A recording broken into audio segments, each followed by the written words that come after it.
Please யாருமே வர்க்காலாவா mini Goa அப்படின்னு சொல்லாதீங்கன்னு தான் ஒரு வீடியோ போட்டிருந்தேன். நான் எல்லாம் சொன்னன்றதையும் முழுசாக பார்க்காம நிறைய பேர் கமெண்ட் அடிச்சு வச்சிருக்கீங்க.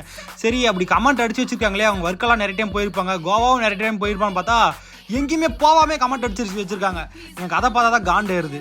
அதுலேயே நிறைய பேர் மலையாளத்தில் கமெண்ட் அடிச்சு வச்சிருக்கேன். எனக்கு எப்படியா மலையாளம் படிக்க தெரியும்? கொஞ்சம் அடிக்கிறவங்க இங்கிலீஷு இல்லை தமிழாச்சும் அடிங்க, ஓகேவா? நிறைய பேர் வந்து நீ நைட் லைஃப் என்ஜாய் பண்ணல வர்க்காலால, அதனால தான் உனக்கு ஒன்றும் தெரியலன்றாங்க. நான் எல்லாமே சுற்றி பார்த்துட்டு தான் நான் வந்து வீடியோ போட்டிருக்கேன். இப்போ நீங்கள் பார்த்துட்டு இருக்க கிளிப் வந்து பார்த்தீங்கன்னா நான் கோவாவில் எடுத்த கிளிப்பு, ஓகேங்களா? கோவா வேற, வர்க்காலா வேற. கோவாவில் சொல்லப்போனால் நிறையவே இருக்குது. நிறைய பேர் வந்து கோவாவில் வந்து ஸ்கேம் இருக்குதான், நான் இல்லைன்னு சொல்ல. நீங்கள் ஆசை தேடி போகும்போது தான் அந்த ஸ்கேம் நடக்கும். ஆசை தேடி போகாத போது அந்த ஸ்கேம் நடக்காது. வர்க்காலான்றது ஒரு பீஸ்ஃபுல்லான இடம், ஓகேங்களா? இங்கேருந்து 900 கிலோமீட்டர் 800 கிலோமீட்டர் ட்ராவல் பண்ணி போகிற அளவுக்கு அங்கே எதுவுமே கிடையாது. உண்மையாக சொல்லணும்னா இங்கே பக்கம் இருக்குது, 200 தான் இருக்குது, எனக்கு 100 தான் இருக்குது, நான் போயிட்டு வந்துடுவேன், ஜாலியாக இருக்கும் அப்படின்னா போகலாம். ஏன்னா உங்களுக்கு 200 கிலோமீட்டர் தான் இருக்குது.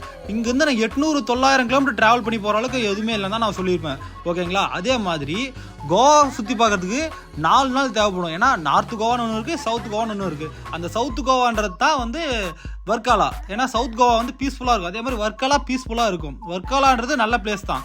நான் அந்த வீடியோவில் கோவா வேற வர்க்காலா வேற, நான் வர்க்காலாவை மினி கோவான்னு சொல்லாதீங்கன்னு தான் வீடியோ போட்டிருந்தேன். அதுக்கு ஏன் இப்படி வன்மத்தை கக்கிருக்கீங்கன்னு எனக்கு இன்னும் புரியல.